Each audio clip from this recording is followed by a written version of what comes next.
Our Prophet was given the title in our holy book, the Quran, as Rahmatul lil Alameen, mercy for mankind, not mercy for Muslims. He came as a mercy for mankind. He came to unite mankind, not divide mankind.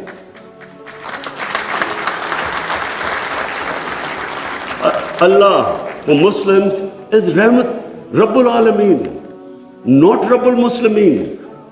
We do not understand, we Muslims don't understand the great mission our Prophet came in this world for, to unite humanity. The Charter of Medina was signed with Jews, with Christians, with Sabians, and with pagans. All became part of a human community. We don't even realize that in 10 years which the Prophet came to Medina and then he left this world, people think that it was, through conquests and through the sword. Hardly anyone knows that in these 10 years, there were only about 1,200 people who were killed in battles. In these 10 years, 1,200 people died and Islam spread all over Arabia. So it was a revolution of ideas. He created a new system. So the state of Medina, he created the best rule of law. The basis of a civilized society is rule of law. His saying that even if my daughter commits a crime, she will be punished. No one is above law. His saying that many nations before you have been destroyed, where the powerful crooks were exempted, were given immunity, and poor crooks were put into jail. If you look at the world right now, Excellencies, I can tell you, just look at all the poor countries. Look at the countries which have poverty. There will be one thing in common. They cannot catch the white-collar criminals. They only end up putting petty criminals in jail. This is the biggest problem which our Prophet, peace be upon him, predicted almost 1,500 years ago. The developing world is poor not because they lack resources, because they cannot put the powerful criminals in jail. There's a fact-eye panel report by Secretary General of the United Nations. According to this report, and this will shock all of you, that every year, $1.6 trillion leave the poor countries and end up in tax havens and in the developed world. $1.6 trillion according to the fact-eye panel report of the UN Secretary General. Just imagine what is going on. Poor countries are being robbed simply because we cannot put the powerful criminals in jail. We cannot bring them under the rule of law. This is what our Prophet predicted. And this was the state of Medina where he set up this system of rule of law, no one above. And two of the first four Khalifas, two of the first four heads of state of Medina ended up in court of law. And one of the most revered and respected figures of Islam, who was the fourth Khalifa, he loses a case against a Jewish citizen because the judge refused to accept the testimony of his son. This was the justice system there, which laid the foundation of this great civilization. So what does it show? Number one,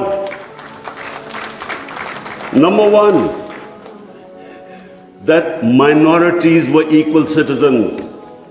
They were equal citizens in front of law. There was no discrimination. Secondly, it shows that a common citizen could win a case against the head of state. No one was above law. This is 600 years before the Magna Carta was signed in England, which was the beginning of the democratic struggle of Britain. And it took them years before they could actually bring their head of state under the rule of law. This is what happened in the state of Medina. It was ahead of its time. And then it was the first welfare state in the history of mankind. Compassion, humanity. It was a state which took care of its weak, its orphans, its widows, its poor people. It was the first time pensions were introduced in the state of Medina. They took care of the old people. A compassionate state. A state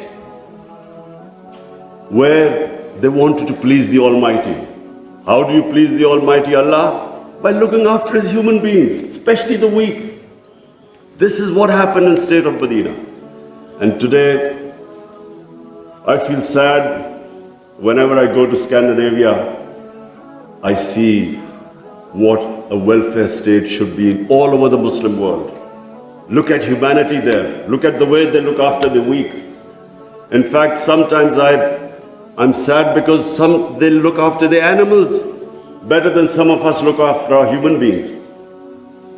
And remember, He is Rahmatul Alameen, so whoever listens to His message, whichever human community will prosper. It doesn't matter because for all humanity, He brought the message of mercy. If you look at Switzerland, in the rule of law index, Switzerland is 99%. 99%. So with hardly any resources, it is one of the most prosperous countries in the world. So as I said, anyone who goes by the model of Medina will prosper.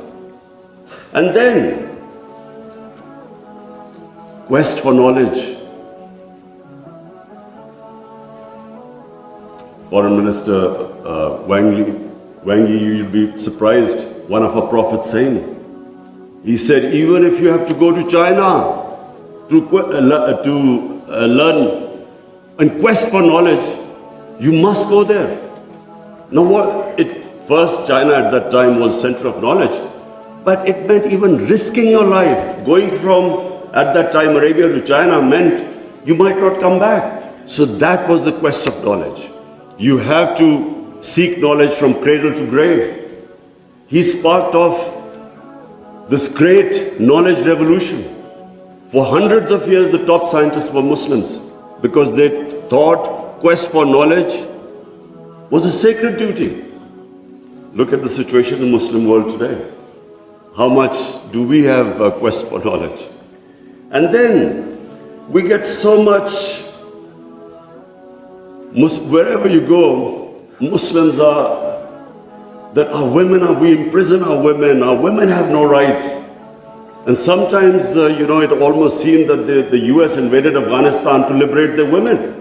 There was no other reason except to liberate their women. Somehow our women are in prison. Let me just tell you that it was a revolutionary move by our Prophet that women were given inheritance rights. They were empowered. In Europe, even 100 years ago, the women barely got their inheritance rights. 1500 years ago, women were given the rights. And no one seems to know this. And sadly, cultural issues are equated to our religion. We cannot explain, sometimes Western people say, they confuse culture with religion. I'm sad to say in Pakistan, we discovered 70% of our women do not get inheritance rights. So we have especially had to pass law to enforce that women must get their inheritance rights. This is 1500 years later. And no one knows this. Slaves, honorable foreign ministers, nowhere in human history has this happened. That slaves became kings. The Mamluks were slaves who became kings in Egypt. In India, there was slave dynasty that became kings. Why? Because the Prophet said, treat your slaves as family members. Best to free them, if not, treat them as equal family members. So he was the greatest human being that ever stepped foot. There'll never be a human being like him. Anyone close to the Prophet became leaders. If you read the book, The Arab Conquest, everyone became a leader, whoever was near the Prophet. And our generations don't understand that, and neither have we been able to explain to anyone else. Let's not confuse Muslim imperialism with the 10 years of Prophet in Medina. Let's not confuse that, because that was not what the Prophet preached, where the Muslims went all over the world conquering. It is not what the Prophets, the whole revolution was of ideas.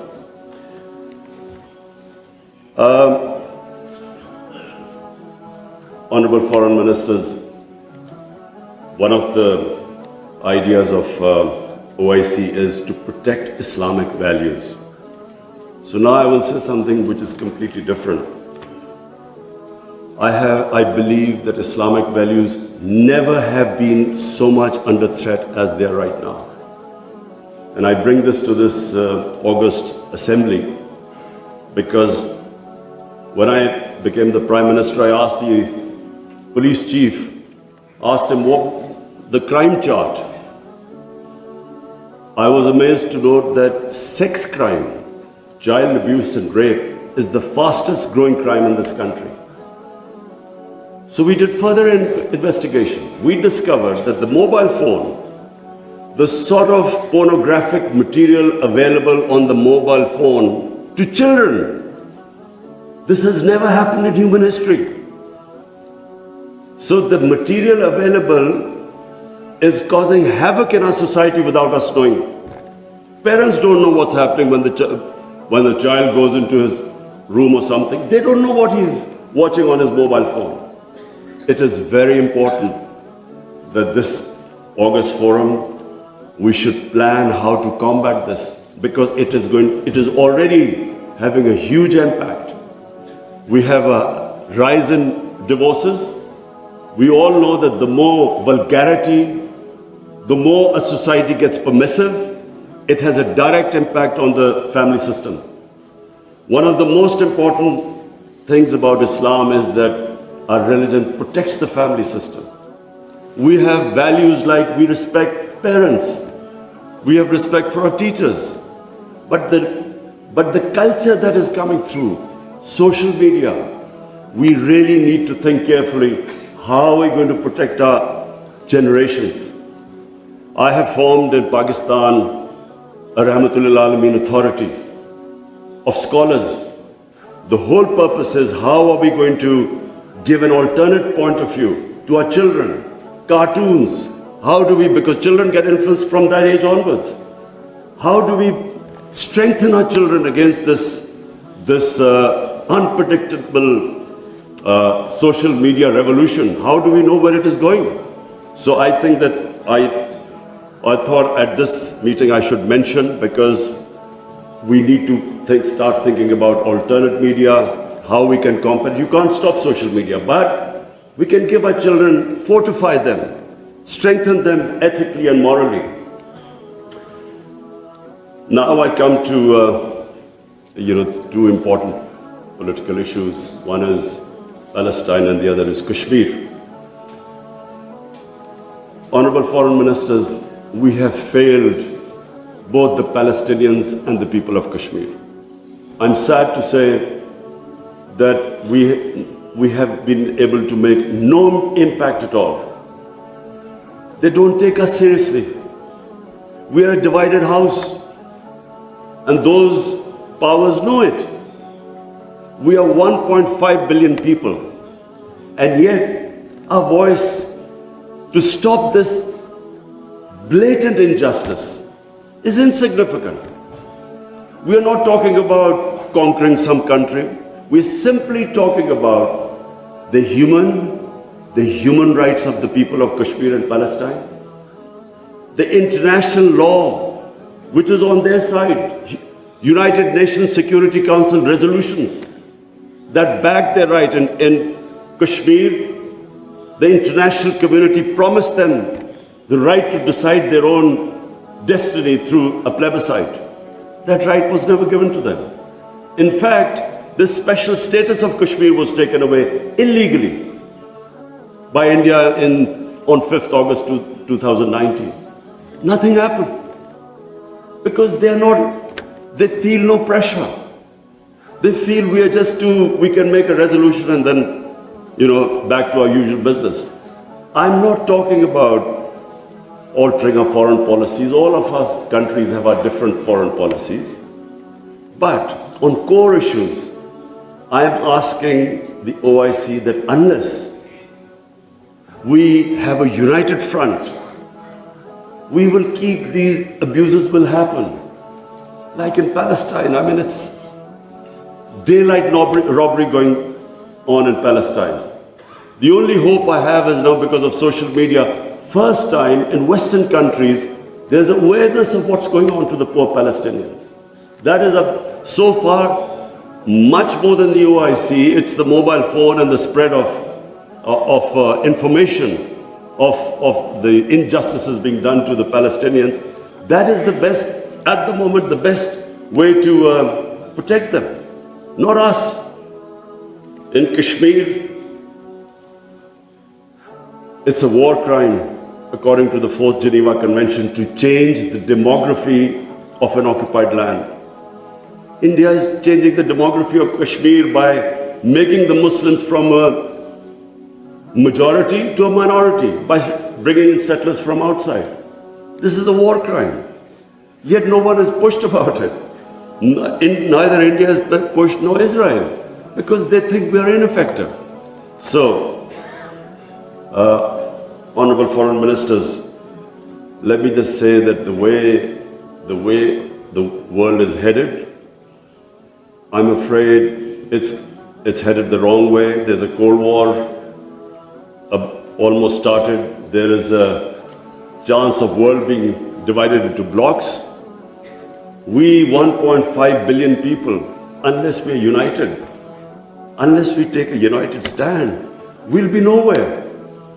As what I'm scared to say where the future is headed right now. Before I come to Ukraine, I just want to talk about Afghanistan.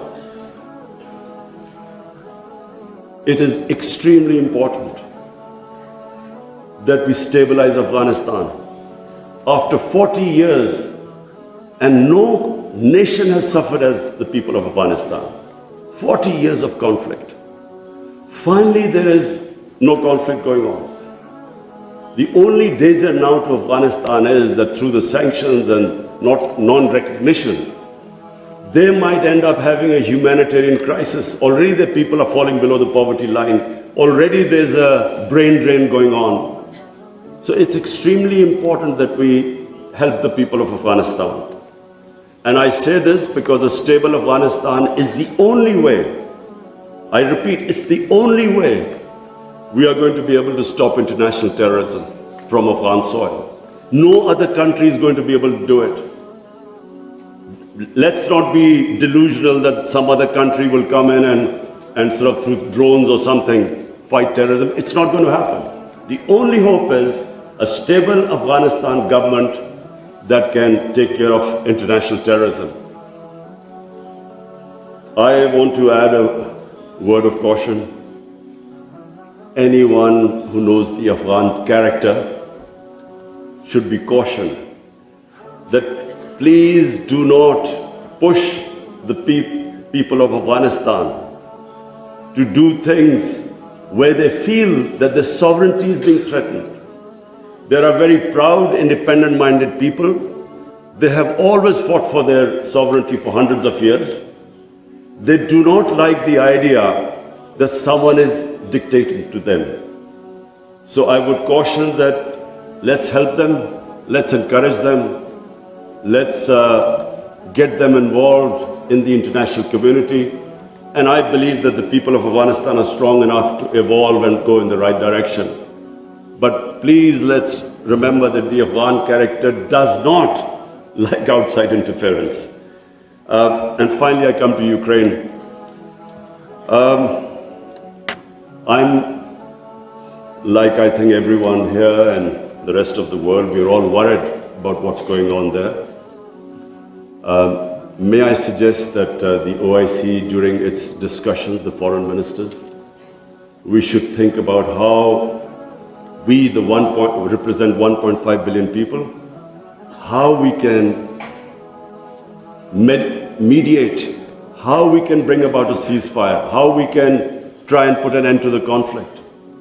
I'm going to meet His Excellency Wang Yi after this, and I want to discuss how maybe OIC along with China, how we can all step in and try to stop this conflict, which is going to have, if it keeps going the way it is, it will have great consequences for the rest of the world.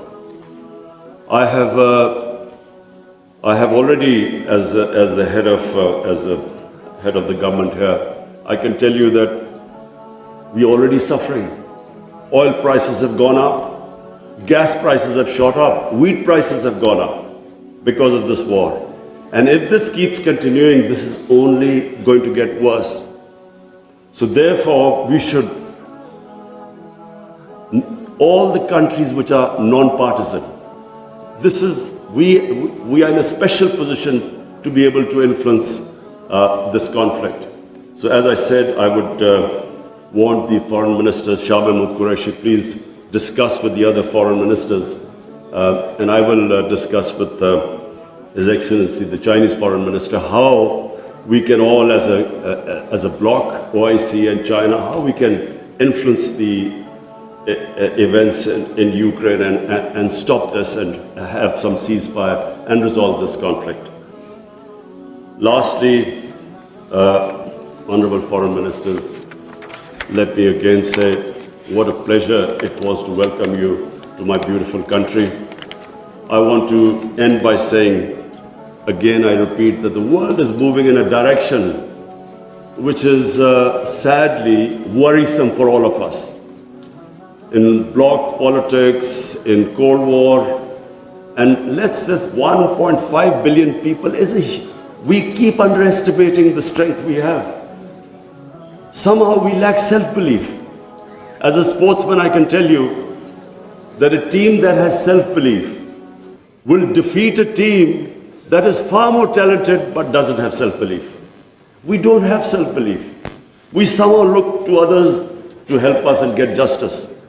But where the world is headed, it is extremely important that we get united and on certain core issues take a stand. And let's not be dragged into this, into blocks, into the conflicts. We should stay as a bloc and show our power in bringing about peace rather than becoming part of some conflict. Thank you very much.